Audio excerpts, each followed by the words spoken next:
Hey guys, we're back with another episode of Thirds of a Tale. Today we're going to be looking at Air. And Air follows the history of sports marketing executive Sonny Vaccaro and how he led Nike in its pursuit of the greatest athlete in the history of basketball, Michael Jordan. It stars Viola Davis, Matt Damon, and Ben Affleck.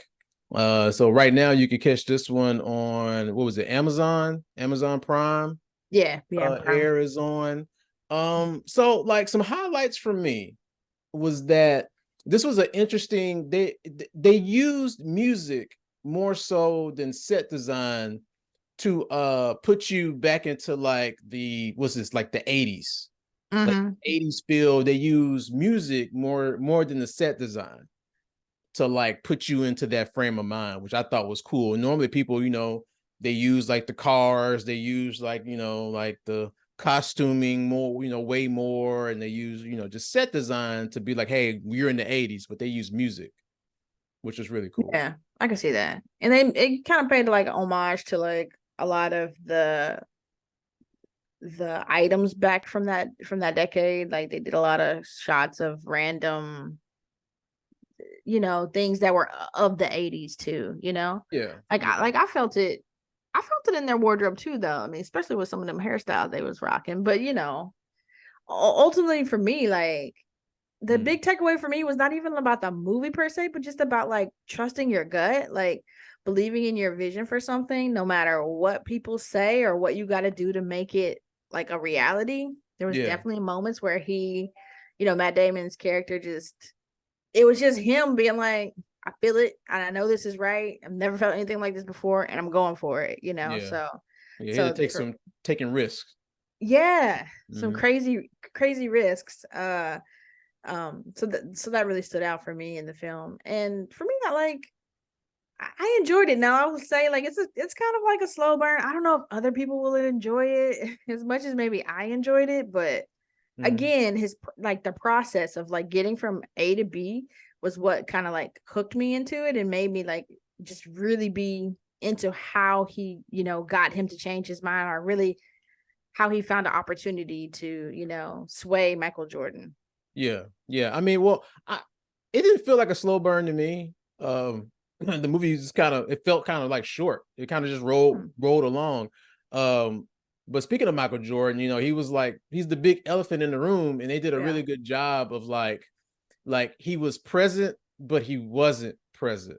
It's Yeah. like, they did a good job of not showing. They didn't even show like a full frontal shot of the actor portraying Michael Jordan. Like you saw like behind him, you saw Hmm. like maybe like a really just like a piece of his profile, Yeah. but that's about it. And the movie still worked because the movie It, was it's about Jordan. It's about, bringing him over to Nike. yeah. And the thing that I had to kind of see later, because I was like, wow, why are they really doing him like that? I was very apparent that it wasn't like really about him per se, because Mm, the truth of it is that he was persuaded through his family to join Nike. He really didn't want to. And so it's like yeah. that part, I think they did a good job at making it like, look, the guy knew who he needed to convince in the family in order to get Jordan on board. And Mm, that's the person that we see in Viola Davis. So, it just kind of, I don't know. It worked for me despite not seeing Michael. And I'll say this about Michael Jordan. He is like really low key. Like you don't ever really hear from him, see him. Not I mean, at yeah. this point, like you don't really need to, but you would think he would be more of a public figure, but he just Well, lays in the back. it seems like, every time he does come out and say something, I mean, I feel like people jump on his words, and sometimes they get misconstrued sometimes. And sometimes, I mean, he just comes across.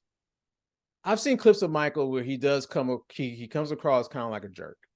And I think Mm-hmm. he may be aware of that. And I think that's why he doesn't really, do things like that. You don't really hear him talking about certain issues or really talking about the NBA in public. Yeah. I'm pretty sure he probably does it like in private, but in public, you really don't Yeah. hear him. Yeah. So, I You mean, would I think think it's he a would good be thing.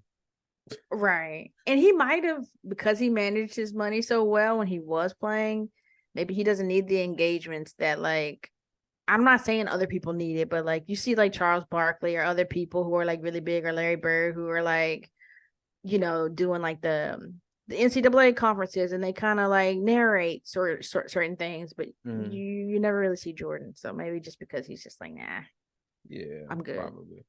But But anyway, yeah. I mean, so it was an enjoyable film. I say stream it, you know. Yeah, If yeah, you haven't seen it already, definitely stream it. yeah. I'm with Brian here. I know this is kind of like an older film, but yeah, just stream it on Prime if you have Prime, do it for free or relatively free. But yeah, I'm down with the stream it. Stream it.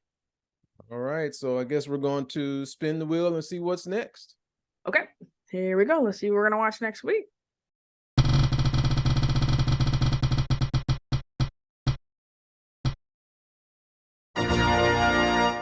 Old dads.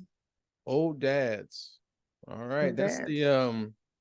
the Bill Burr, Will Burr. What's this? I think so. It's on Netflix, right? I think so. I think so. Okay. Netflix. There Okay. we go. Old Old dads. dads. All right, we'll see you in the next one.